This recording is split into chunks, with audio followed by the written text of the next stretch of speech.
Bienvenidos, este es el segundo video de la segunda serie, en donde estaremos estudiando el análisis de circuitos en estado estacionario, en este caso con una fuente de valor constante. El tema que vamos a ver a continuación es el análisis de circuitos en estado estacionario.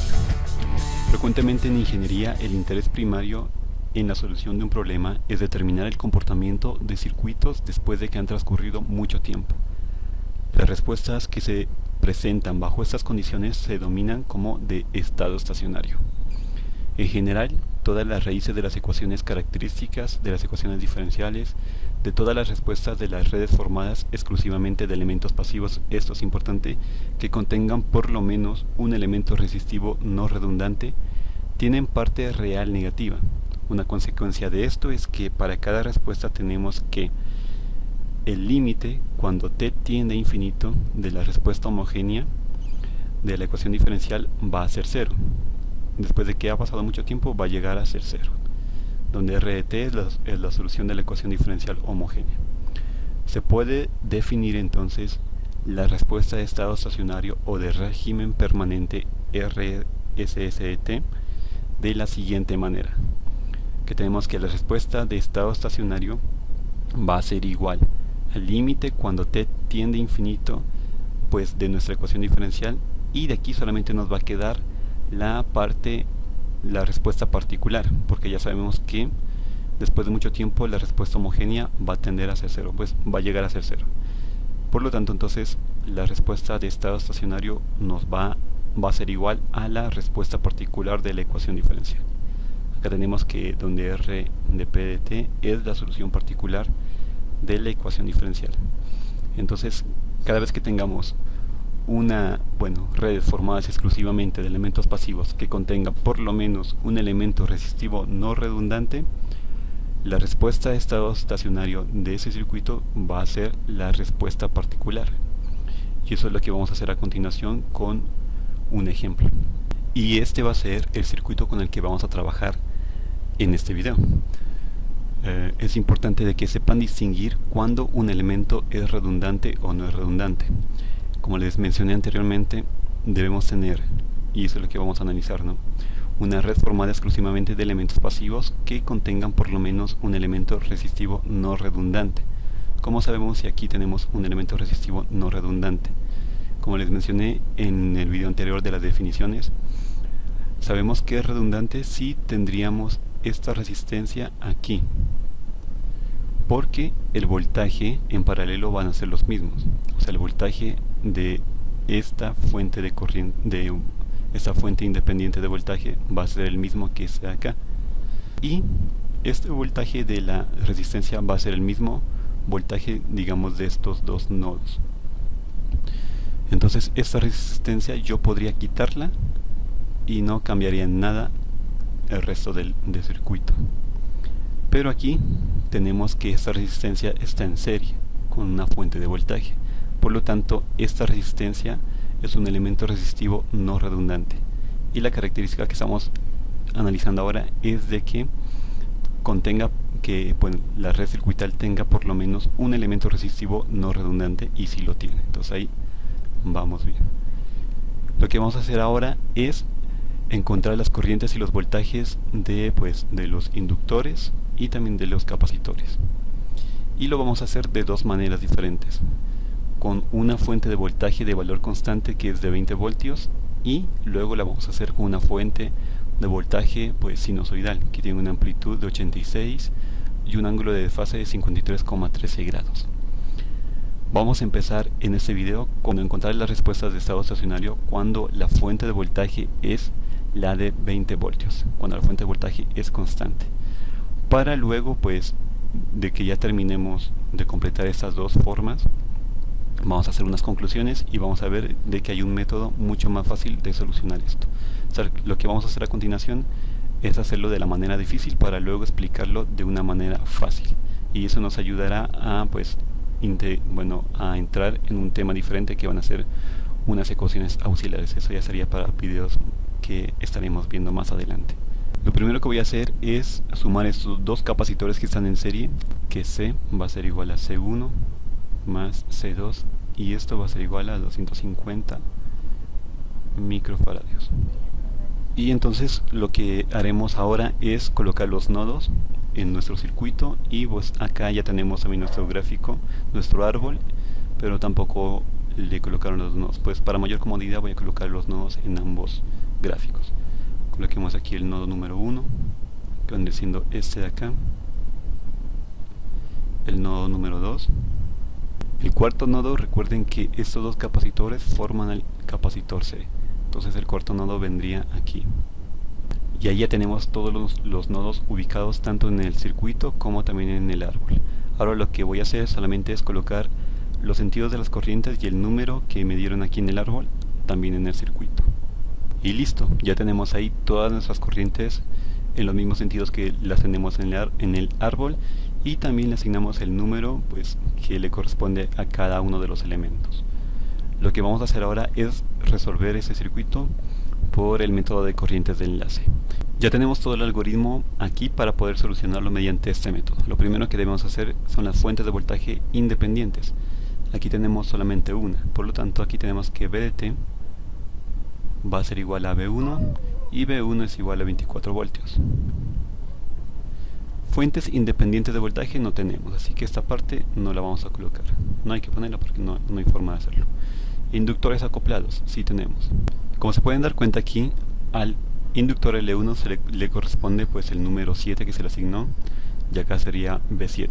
Al L2 el número 4, por lo tanto acá sería B4, y al L3 el 5, por lo tanto acá sería B5.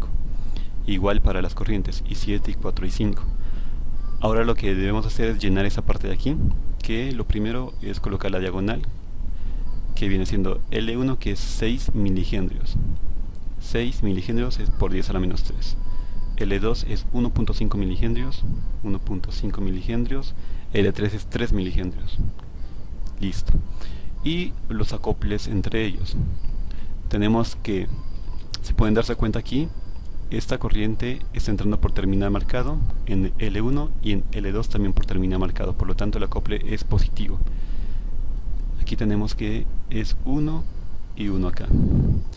Y miremos acá para L1 con L3, tenemos que esa corriente está entrando por terminal no marcado, o sea refiriéndome con el triángulo, y en L3 está entrando también por terminal no marcado, por lo tanto también serían positivos. M1 con 3, entonces acá sería 2 aquí y 2 acá, y esto sería 0 porque no hay ningún acople entre 2 y 3. Nos faltaría el resto de elementos y vamos a colocarlos aquí al lado. Empezamos con el elemento 8, que viene siendo el capacitor, y para el voltaje del capacitor viene siendo 1 sobre el capacitor, el cual es 1 sobre 250 microfaradios, que eso nos da 4000. Integral desde menos infinito a t de I8.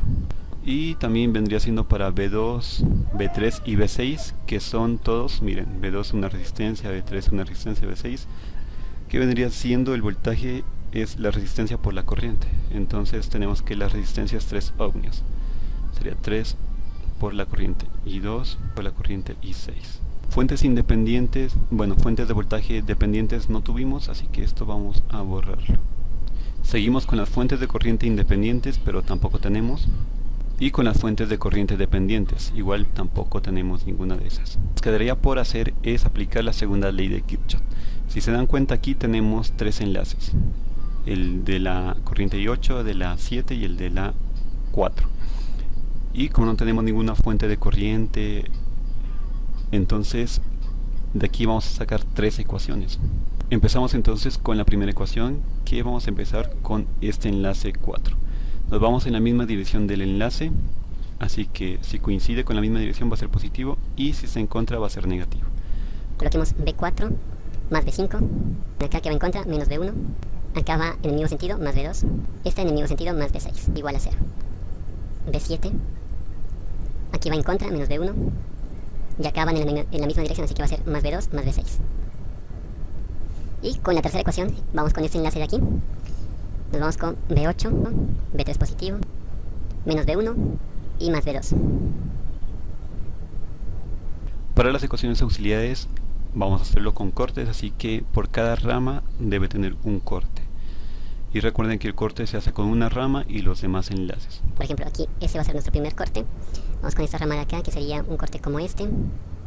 Vamos también con la rama de aquí, la rama de esta resistencia, haríamos un corte de esta forma. Y nos faltaría esta rama de acá, que sería así. Y lo que vamos a hacer es colocar las corrientes de rama en función de las corrientes de enlace. Empecemos con este corte de acá, que tenemos a I5 saliendo. Voy a tomar como lo que salga positivo, así que este I4 está entrando, va a ser negativo, al otro lado sería positivo. Coloquemos aquí que I5 es igual a I4. Entonces de una vez podemos colocar aquí también que I5 es igual a I4 para tenerlo en cuenta más adelante. Seguimos entonces con esta parte de acá. I6, miren, está entrando al corte y estas dos corrientes de acá están saliendo, así que al otro lado serían negativas.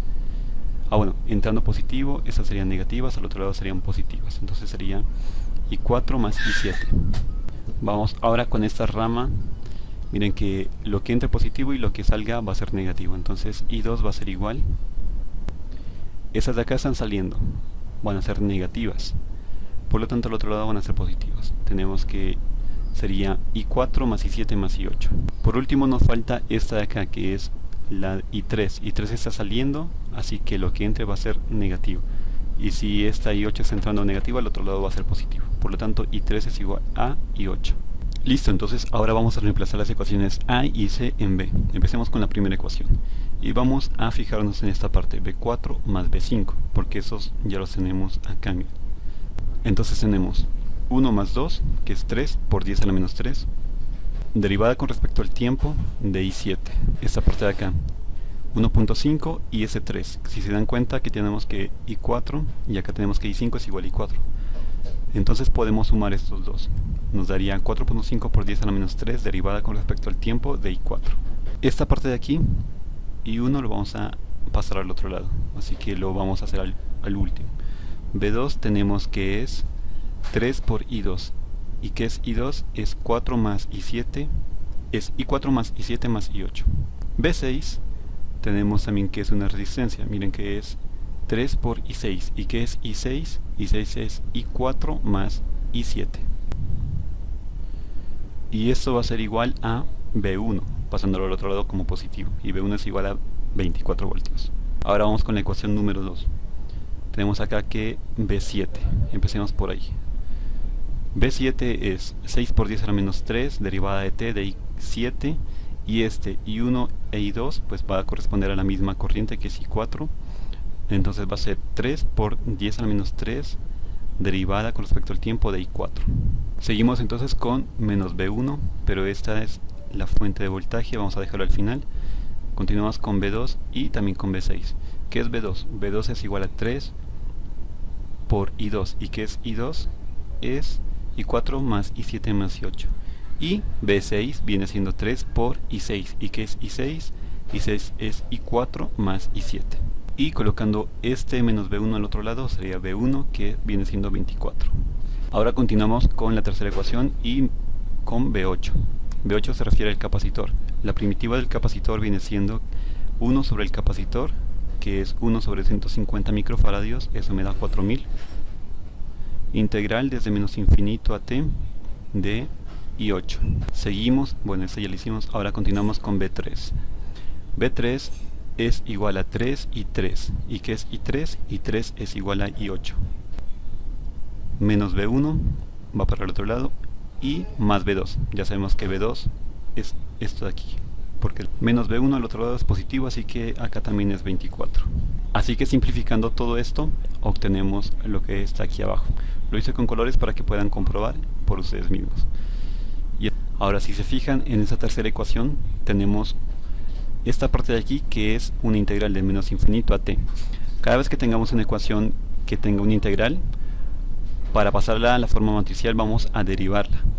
Así que primero lo que vamos a hacer es derivar esta ecuación. Estas de acá arriba no hay que derivarlas porque no tenemos en ninguna de ellas, en ningún elemento hay una integral. Así que estas pasan igual. La única que se derivaría sería esta parte de aquí. Listo, entonces vamos a derivar esta ecuación en ambos lados. Esta parte de acá quedaría 3 derivada con respecto al tiempo de I4 Esto quedaría 3 derivada con respecto al tiempo de i7. Esto quedaría 6 derivada con respecto al tiempo de i8. Esta parte de aquí nos quedaría más 4000 i8. Y de este lado, pues si derivamos una constante nos da 0. Ahora lo que vamos a hacer es aplicar la notación, que la derivada con respecto al tiempo vamos a colocarla como d y lo vamos a colocar en su forma matricial. Y aquí ya la tenemos expresada en forma matricial y además también aplicando la notación, que reemplazamos a derivada con respecto al tiempo por una d. Miren que acá tenemos nuestra matriz de todos los elementos, acá tenemos la matriz de las corrientes y acá tenemos la matriz pues de la fuente de voltaje. Esta parte de aquí corresponde a I4. Esta columna de acá corresponde a I7 y esta columna de aquí corresponde a I8. Lo que vamos a hacer ahora es encontrar las respuestas para I4, para I7 y para I8. Entonces, para encontrar la respuesta para I4, lo primero que debemos hacer es encontrar el determinante de toda esta matriz. Y listo, ya tenemos nuestro determinante aquí. Lo he denominado delta D para poderlo usar también más adelante. Ahora, como vamos a encontrar una solución para I4, lo que debemos hacer es reemplazar esta parte de aquí en la primera columna que corresponde a I4 y con eso resolver el determinante de esa matriz. Y a esto me refería cuando les dije que reemplazáramos la columna de I4 por la de esto de acá. Entonces ya hemos colocado 1, 1D y todo lo demás de la matriz esta es igual. Lo que hice fue entonces encontrar el determinante de esta matriz que nos da esto de aquí, y para la solución de I4 va a ser este numerador n4, pues que se refiere a la I4, sobre el determinante delta D. Esto nos da esta parte de acá. Y 24 porque esto pues 1, 1D está multiplicado por 24. De la misma forma se hace para solucionar I7. Miren que la columna que corresponde a I7 es la del medio, así que la del medio es la que reemplacé por esta parte de acá. Y encontramos el numerador 7 que corresponde a I7, encontrando pues, bueno, calculando el determinante de esta matriz que nos da esto. Y la respuesta para I7 va a ser el numerador 7 sobre el determinante de delta D que nos da esto de acá. Igual para I8, si se dan cuenta, I8 es la última columna y es lo que hicimos acá también, reemplazar la última columna por esta parte de acá. El numerador 8 pues nos va a dar al calcular el determinante de esta matriz, y entonces la respuesta para I8 va a ser el numerador 8 sobre delta D. Esto va a ser esta parte de acá, 2 igual multiplicado por 24 porque esto va multiplicado por 24. Todo esto lo hice con un software del computador, pero igual ustedes también los pueden hacer con sus calculadoras. Ahora vamos a organizar esta parte de aquí para que se parezca más a una ecuación diferencial. Miren que toda esta parte de aquí abajo que está dividiendo pasaría a multiplicar por I4. Y esta parte de acá pues quedaría del lado derecho de la igualdad. Nos quedaría entonces de esta forma. Y volvimos a reemplazar la notación, que aquí teníamos un d al cuadrado, pues volviéndola a reemplazar quedaría en d al cuadrado sobre dt al cuadrado. Acá tenemos una d y nos quedaría otra vez con d. Y del otro lado de la igualdad, si se pueden dar cuenta, tenemos el 0,009 por la derivada, y esto va a estar multiplicado por 24. Pero si derivo una constante, esto me va a dar 0. Por lo tanto, me va a quedar solamente este número 12 por 24, que me daría 288. De esa misma manera he organizado esta parte de acá, haciendo que eso que es aquí abajo que está dividiendo pasa al otro lado a multiplicar por I7, y esto de aquí, si se pueden dar cuenta, tenemos 0,0045 por la derivada por 24, así que si derivo una constante me va a dar 0. Entonces esta parte de acá se va y me quedaría solamente 6 por 24 del lado derecho de la igualdad. Me quedaría de esta forma. Aquí pueden ver, entonces también volvimos a reescribir la notación. La d al cuadrado va a ser la doble derivada, d va a ser la derivada, y aquí 6 por 24 que serían 144. Y entonces en esta parte de acá, si nos podemos dar cuenta, tenemos aquí nos va a dar I8 igual a 0. 0, pues simplemente eso se hace a simple vista. que tenemos acá una derivada y acá otra derivada. Así que si derivo 2 veces 24, pues me va a dar 0. Y si derivo una vez 24, igualmente es 0. Entonces me quedaría solamente 0 sobre eso de acá, y esto me da 0.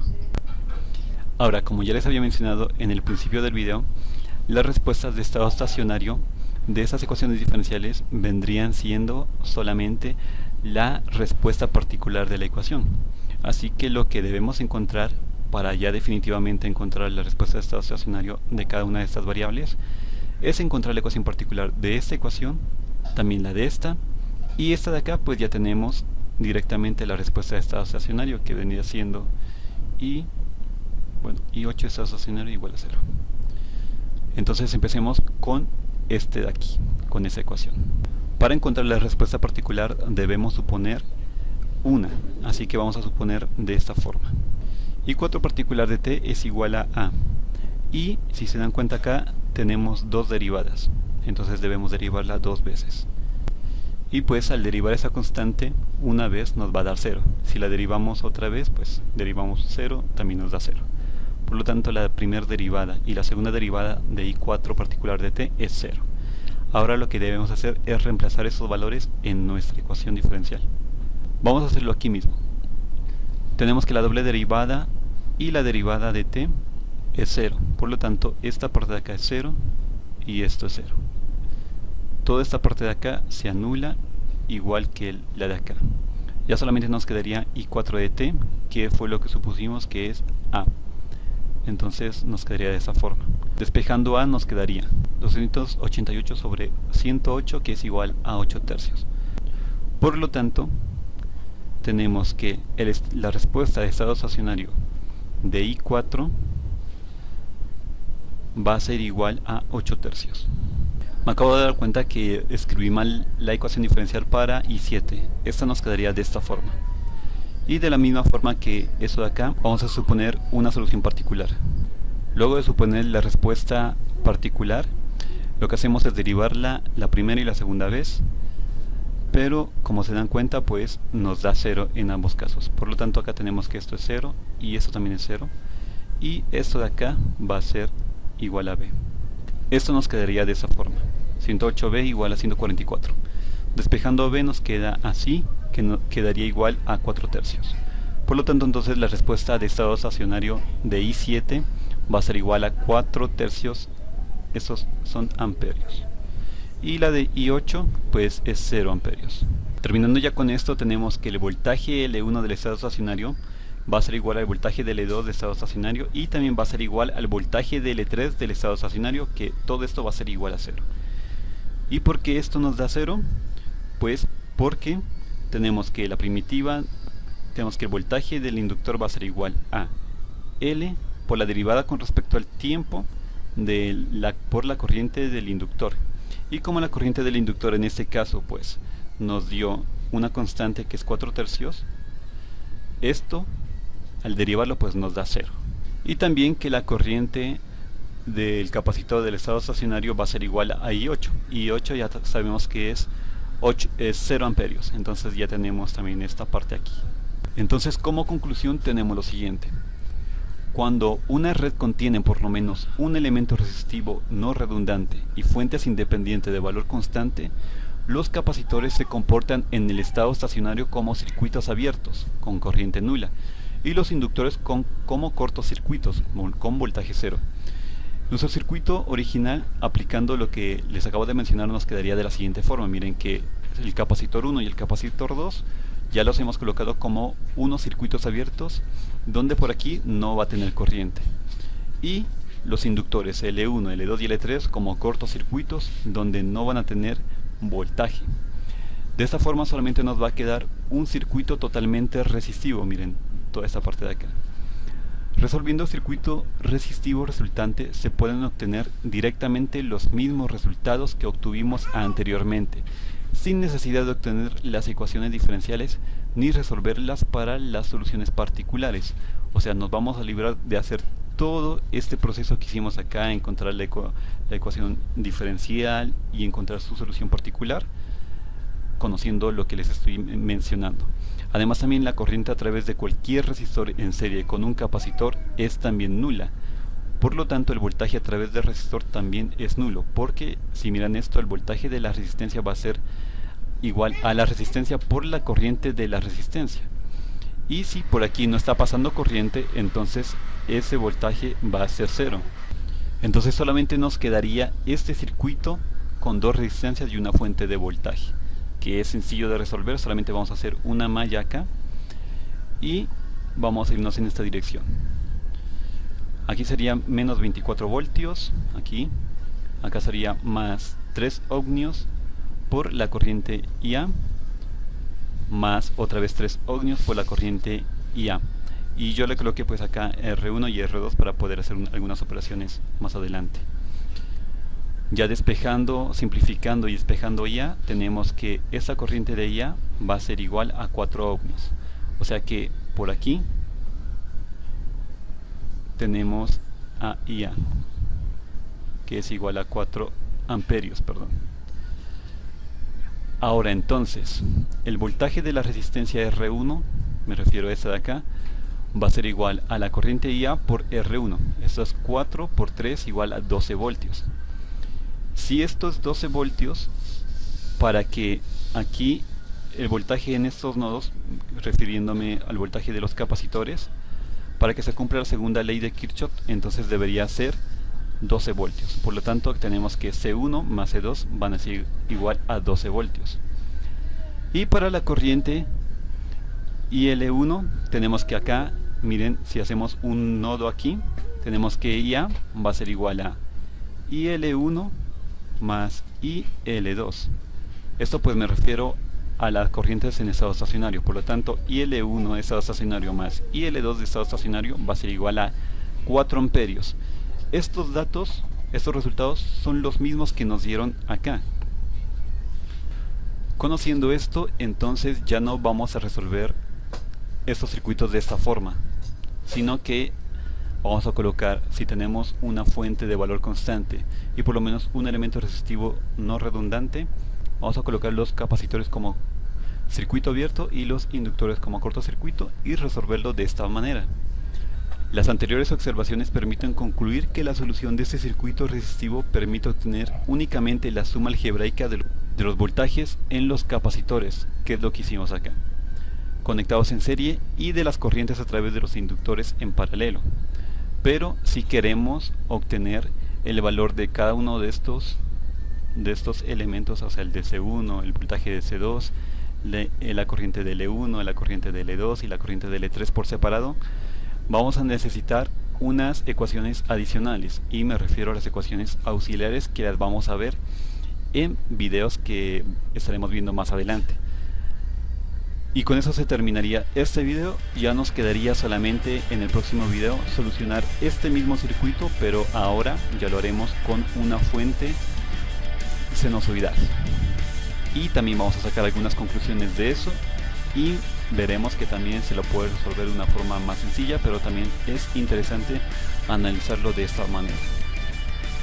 Bueno, gracias por soportarme hasta este momento y espero que compartan el video para las personas que quieran seguir aprendiendo.